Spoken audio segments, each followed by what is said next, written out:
Friends, hearty welcome to the next edition of the VDMA CEO Thought Leadership Series. And pleasure for me today to welcome Mr. Martin Schwenk, Managing Director and CEO of Mercedes-Benz India. Martin holds a degree in engineering from the University of Stuttgart and has pursued additional courses in finance and business management. Martin joined Daimler in 1992 through the Mercedes-Benz trainee program and has been with the group ever since. He has, friends, over 25 years of experience in the German and international operations of Mercedes-Benz. He has held various important positions in finance and controlling in a varied set of markets, including Germany, South Africa, Austria, China, and the United States. And since 2018, he has been in India as the Managing Director and CEO. So Martin, hearty welcome to you on behalf of the German Engineering Federation, VDMA, at this series of our CEO Thought Leadership. Thank you very much for having me. It's my pleasure to share a few thoughts and discuss with you. Right. Thank you. Thank you, Martin.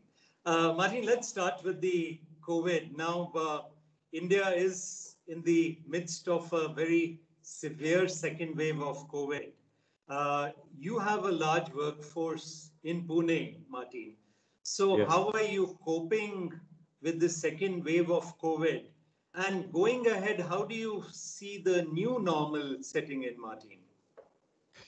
I think we all have witnessed the second wave to be much harder than the first wave. I mean, we had also had many more infected family members and team members of our Pune team.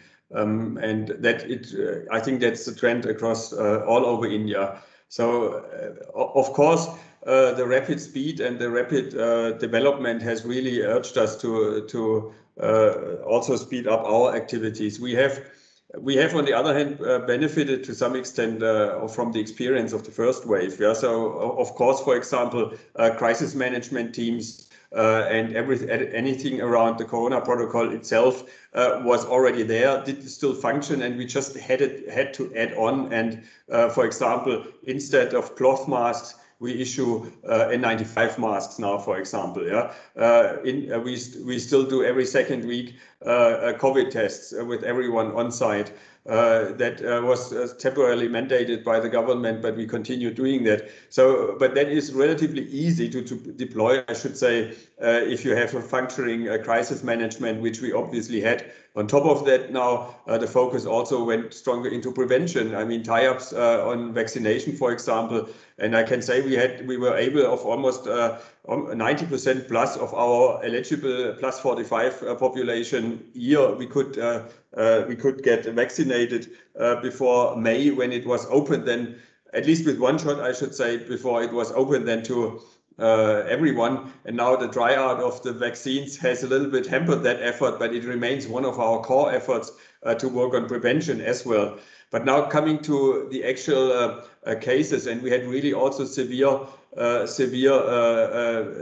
sick colleagues, and also unfortunately some fatalities. And so what we have also at the same time, besides say a crisis team, we have also clearly devised support to these families. On the one hand, during the illness, the supervisors of the relative colleague is in permanent contact with the employer or his or her relatives if that is needed. The support to families is really extended to everything. So we would have helped and still do whenever there is a need. On the one hand, say the practical things from food to medicine to hospital support, because obviously the formal structures have not worked completely. That and also whatever tie-ups with hospitals and so on, not everything could work smoothly in a situation which was very drastic only a few days or weeks ago. We have also tried to stay very much in touch with our employees with not only say team talks, but also with company-wide calls and messages.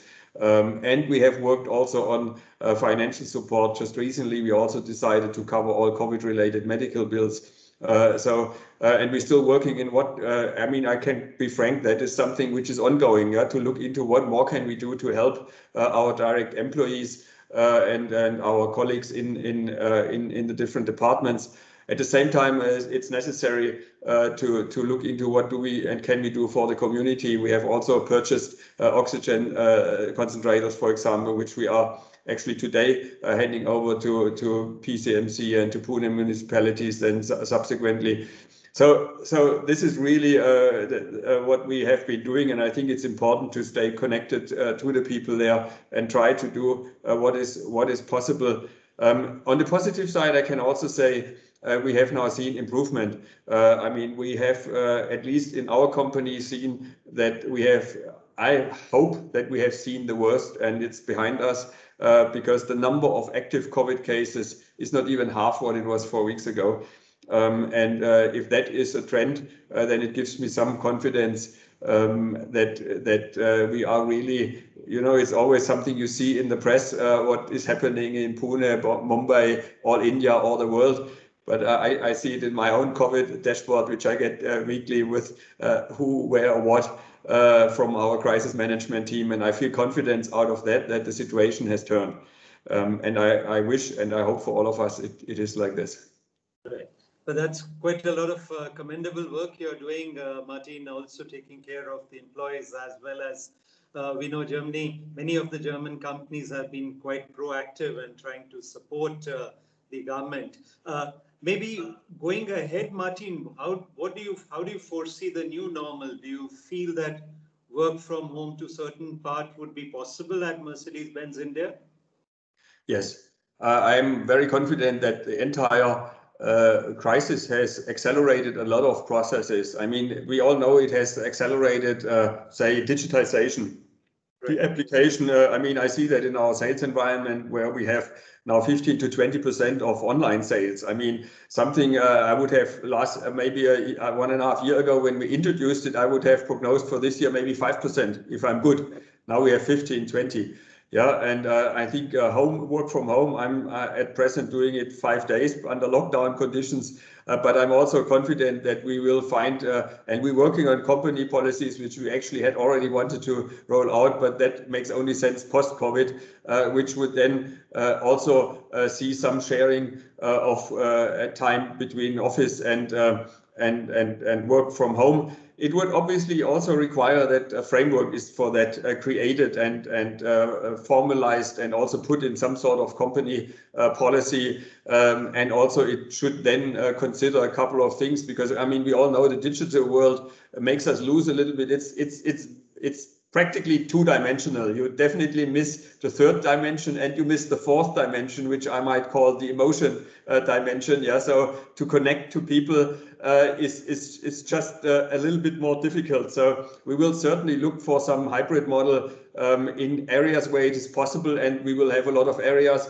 like on the production floor, there is no chance. Yeah, I mean, we will see the digitization push there as well, but we will of course have a production assembling vehicles. That is, I think, the only way to go in the foreseeable future. But yes, I think we will get to a hybrid solution. It might differ a little bit by area. It will need a framework which we still need fully to devise what it means. But I think we have gained a lot of experience and confidence about the efficiency of this, but also the deficiencies which we need to address to avoid that we become a company which is not related to their people. Right.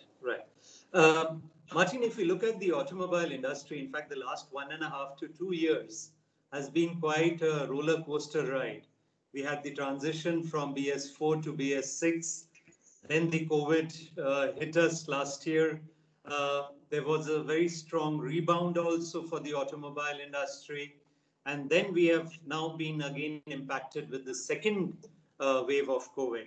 So, Martin, is there a light at the end of the tunnel, and how do you see actually the revival of the automobile industry? I personally am very positive, as much as I can be under the current circumstances. I mean, we have a lot of experience from 2020. We have seen from a peak in COVID wave 1, which was around early mid-September. It didn't take more than 6 weeks that we had the best sales months we ever had. Of course, we had a couple of supply constraints. But also, if you go into the broader industry, you could see a very strong Q4 2020. The festive season really worked very well for most of us, and I also know in a lot of businesses did quite well in this time frame as well. And I can clearly say for our brand, is a lot of business owners, a lot of independent owners who purchase our vehicles with a positive prospect on business. It definitely helps the auto industry. It helps our segment for sure. And then we have seen also going forward after Q4, we had a good start into this year. I mean, the overall industry was I think doing okay, and the passenger car industry quite well. Now, with that in mind, I would think if I'm really can assume that we have seen the peak, it will take a few weeks, maybe a few months to come back. In which we will not have now a complete, how can I say, the demand is not going away. There will be a little bit of pent-up demand which is built up now. There will be deferred purchases. That's what we think we have at the moment. But at the same time, I'm positive that the industry, and for our brand, I'm very positive because we have great cars, which we have a very new product portfolio, and we come with great cars now in the near future. That we have just recently launched the A limousine, and now comes the GLA. We have the still very strong and new GLS and GLE, a full segment of new cars, and the S-Class is knocking on our door. So for our brand, I see that the strong product substance and the new portfolio, and also the launches which we are doing now, shall help us to create some momentum now going into the next months. So of course, it all hinges on how the pandemic further develops, and it's far from being a clear case. But if history teaches us something, then it teaches us that the auto industry is resilient and is able to come back. Right. I think that's a very positive note, Martin, and I strongly believe also that the industry will bounce back as we had seen in 2020. Martin, let's come to some of the government policies. We had the scrappage policy now, where they are talking, where it is forecasted to increase the automobile industry's turnover to about 10 trillion INR from the present 4.5 trillion INR. Then the government also has announced the PLI scheme for the auto and auto component industry to the tune of about 57,000 crores. Now, how optimistic are you, Martin, that these steps will also give a boost to the automobile industry? Let me start with the scrappage policy maybe first. I mean, the scrappage policy was much awaited for by the industry for, I would say, several years. And I think the main benefit at the end is, on the one hand, the sheer reduction of pollution, and there is some benefit to the customers as well. I would expect there is some over the next months and years, there will be some positive impact. But I don't believe it is the single game-changing element, surely not for our segment, in which, I mean, we will not have, I mean, most of our cars we have sold in India around 1.3 lakh vehicles in the last couple of years in the car park, and I can almost proudly say most of them are still on the road, and they are not in the condition which is the problem zone here. Yeah, so I think there's very limited potential for our car park to directly benefit, but I think indirectly it gives some confidence to the market and will also give some benefits to the customer. If you ask me directly, but I also think the actual say intervention of the government hinges a lot of what the different states are doing then and what the industry is doing, and there is not say the best utilization of say central measures. At least that's my view, which I think could have maybe spurred it even a little bit better. But overall, the direction is right, and we will see a positive impact on that. If I talk about PLI and Atmanirbhar activities, which I think go to some extent hand in hand, I clearly think, and I can appreciate the plan of the government. For us, it's a little bit more difficult to participate in that as still a very relatively small player in volumes. So it is for us not really conceivable how we could benefit of that. But the broader industry, and there is certainly some potential there. It of course also depends on how say trade agreements and further framework is flanking that, because I mean the core of good trade is good trade agreements, and I think there is still some work to be done. Right. I think, Martin, we can take some inspiration that recently the EU-India free trade agreement, I think there have been some positive signs that the discussion would be restarted. It's already 12 or 13 years this has been in discussion, and we can only hope that when the discussions restart, this could be perhaps concluded. Yeah. I mean, for us, for sure. I mean, we are a global player as such, and I think also that's something which needs to be understood. Any industry policy it cannot be a one-way street. It has to be a two-way street, and it needs to be clearly focusing on growing opportunities, and trade agreements go exactly in that area.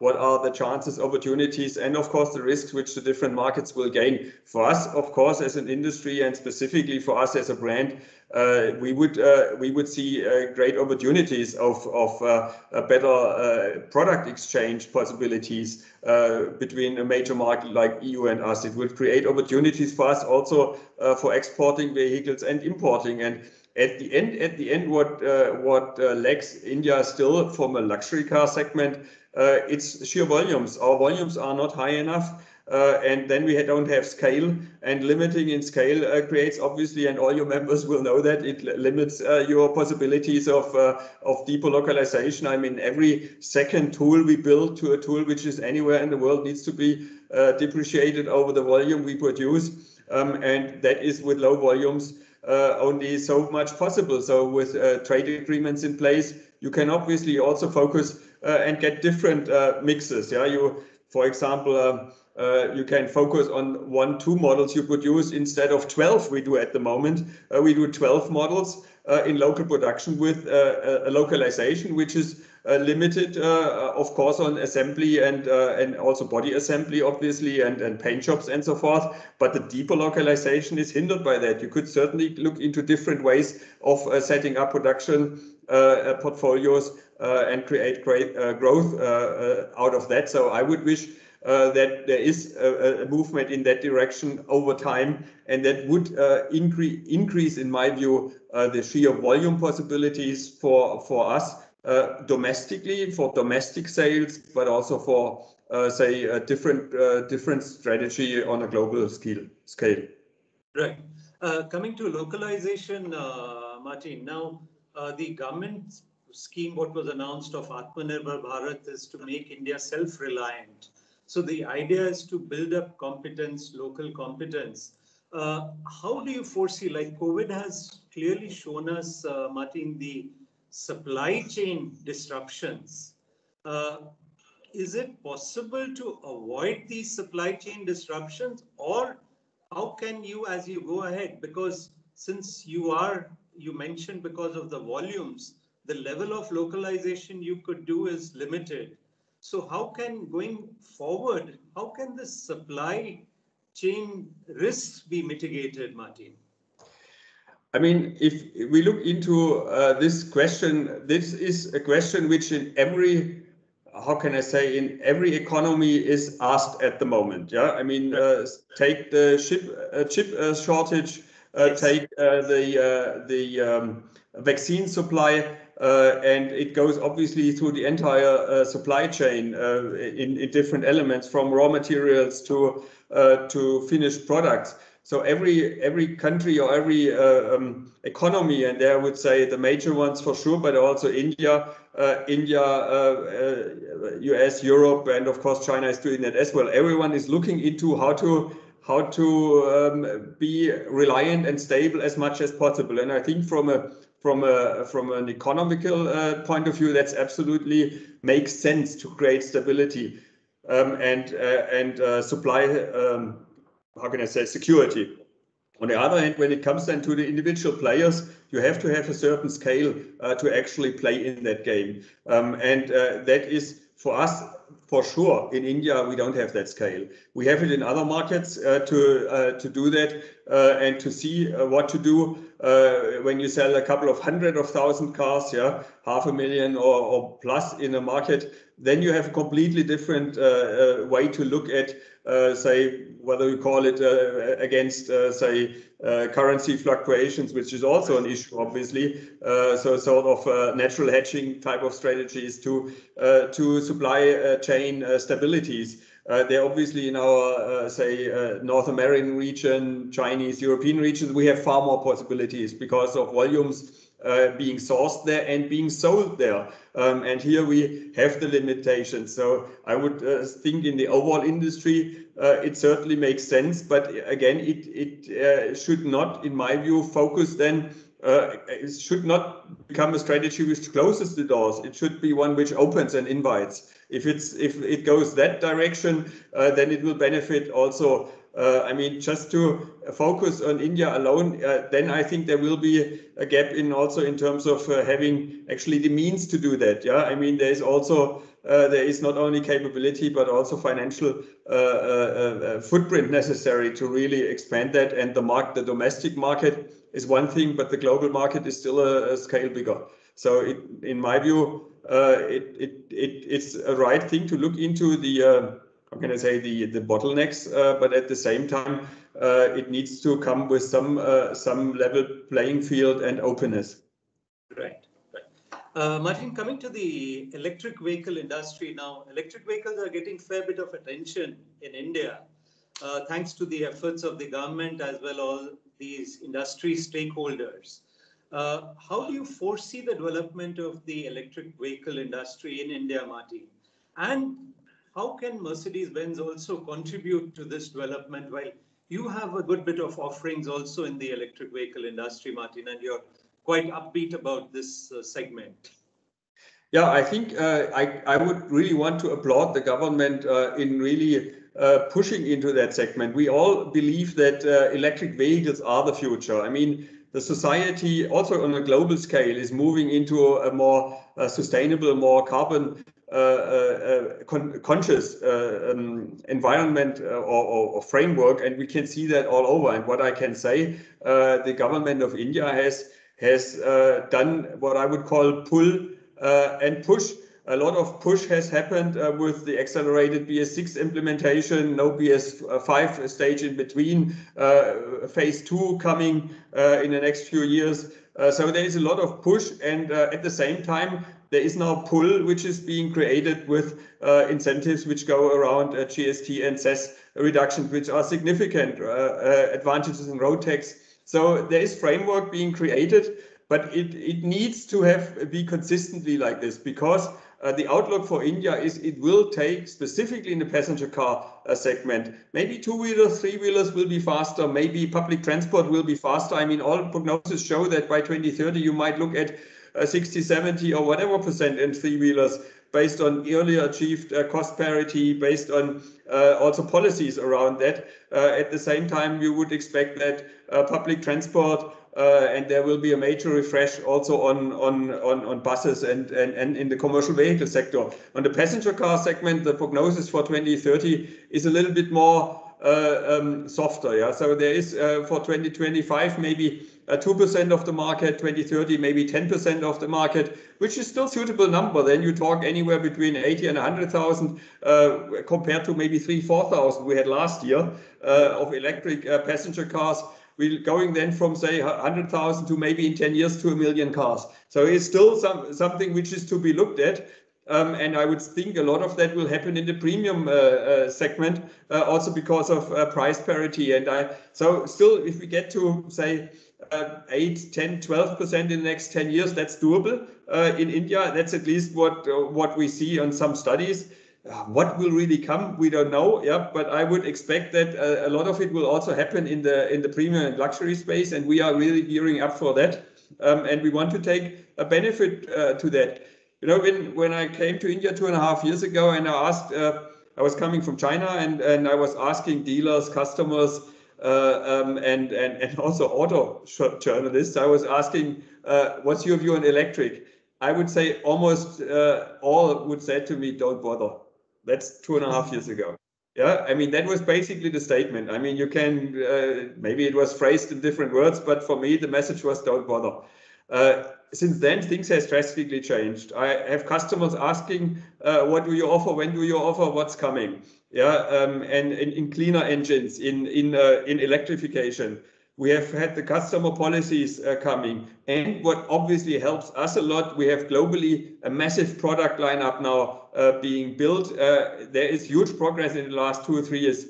We have EQC, which we have also in India on the road, and it sells really well. We have EQA and EQB, which you can buy in Germany, and we have just recently announced the new flagship, the EQS, which will really be a new dimension for electric vehicles, and the EQT. So 5 cars which are now really there. They were not there 2 years ago or even 1 year ago. So the brand is preparing, and that gives us also the opportunity to see how and what and to adopt in India. The EQC, as I mentioned, was our first venturing into that. We learned a lot. We see customers who are in the first place maybe surprised that it's really a Mercedes, yeah, and but it drives a little bit different with different driving characteristics and so forth. So we have quite positive feedback on that. On the other hand, we have been able to also enable the dealer network, everything that needs to come there as well. But of course, it's a CBU vehicle. It comes at a price point. So we'll have to see how to further develop in India the market, so that we can take benefit.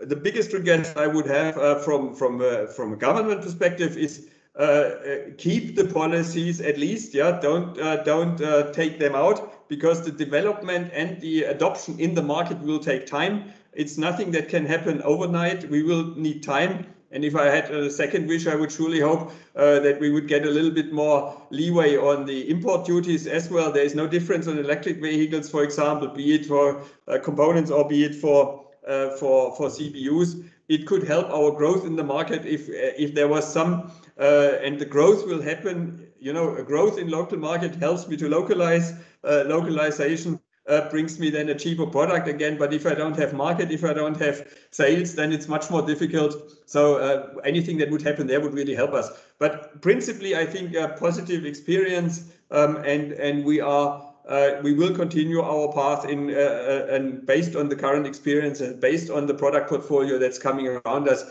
in the next few years. I mean, nothing comes overnight, you know that as well. But in our strategic plan, we clearly see EVs picking up. We're not the only player anyways. There's now, after we entered with the EQC in the first luxury brand, a lot of brands had already announced. None of them had actually delivered, but now it's coming. And I think it's a good thing, yeah, because it creates, entices customers.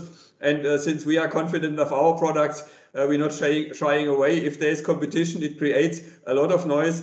But we have in the past been able often to set the reference, and I'm looking forward to see the competition. And specifically when I think of our EQS, I'm very much sure this has the potential to be another reference like our S-Class, which we are just about to launch now, the new model in India as well. Right, right.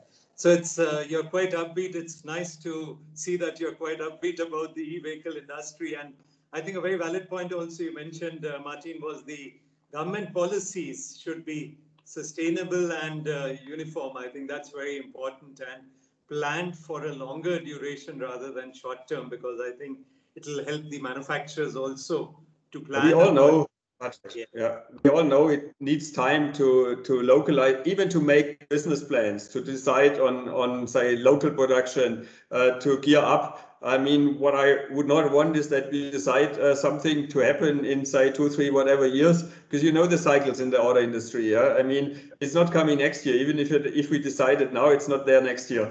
Yeah. So and then I mean, the worst that could happen is actually you take a call like this, and then these benefits fall away or the framework changes. Then it will burn a lot of earth. Yeah. So I hope that's not happening. And then I can see that we have reason to be upbeat. Of course, with the percentages I was talking about, 10% as a market. Let's see what the numbers is for us. I don't really have a number which would be there for us, but we will still have a strong portfolio also in the ICE world.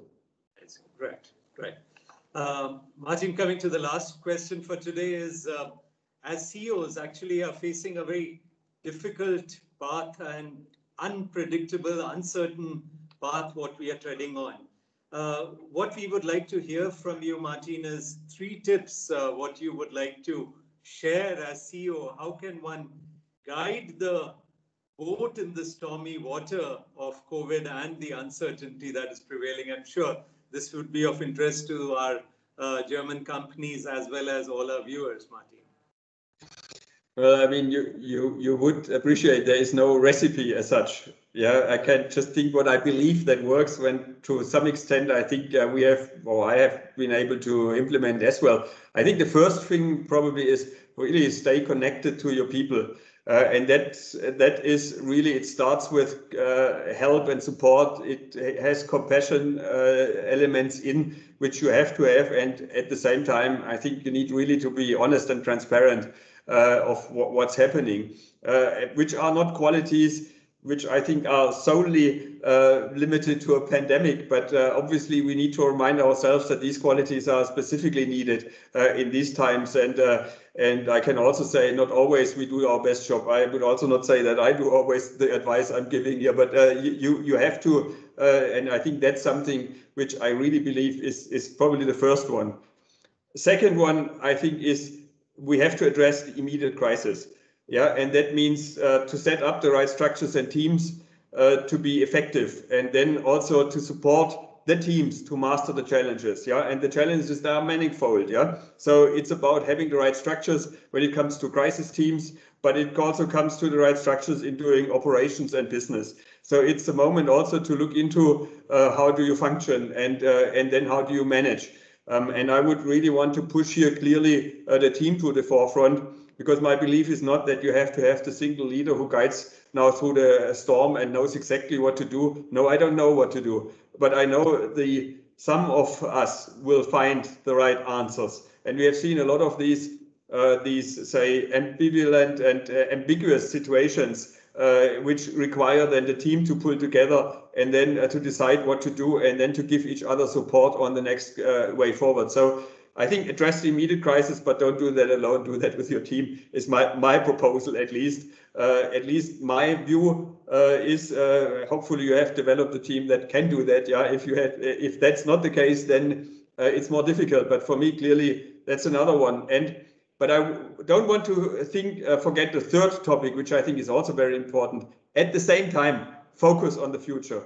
Yeah, because I mean that can create the positive energy that creates the hope for past and beyond what's happening at the moment. And then even in these times, push for your vision of the future.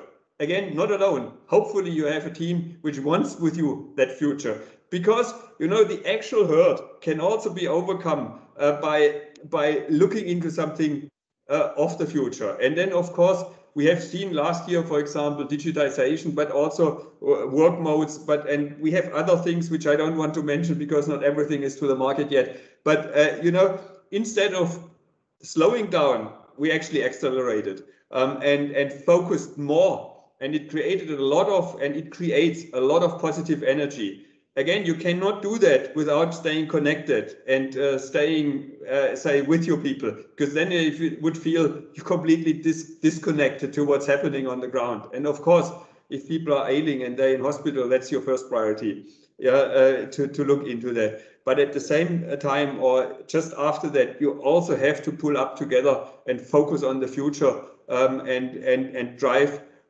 on the future. That's the immediate future out of the crisis, but also then the past and beyond the immediate future I'm talking of. And there I'm really talking strategy, vision, and implementation of that. So that is my true belief. And I think whether we deliver or not, again, I'm not saying this is now the playbook. I have 100 of 100. Yeah, I think I think that's the things which are important to me, and I strive to achieve high scores, but I don't achieve that all the time. Thank you, Martin, for sharing that. And if I were to just sum it up, the 3 points, one you mentioned is stay connected, show empathy with the team also, and address the crisis and have a right structure to address the crisis. And I think the third is a very valid point, and is that you should focus on the future despite of the uncertainties prevailing. You should not lose the sight on the future as well as your future strategies. Yes. You should try to implement it. Martin, it's been an absolute pleasure interacting with you, and on behalf of the German Engineering Federation, VDMA, wishing you and the team at Mercedes-Benz India a lot of success. You and your family also stay safe, stay well, and also to all your colleagues, the best wishes in these difficult circumstances. And thank you for sparing your time to be with us today, Martin. Rajesh, it was my pleasure. Yeah, and thanks a lot. Stay safe as well, and thanks for having me. All right. Thank you. Goodbye, Martin. Take care. Thanks. Bye-bye.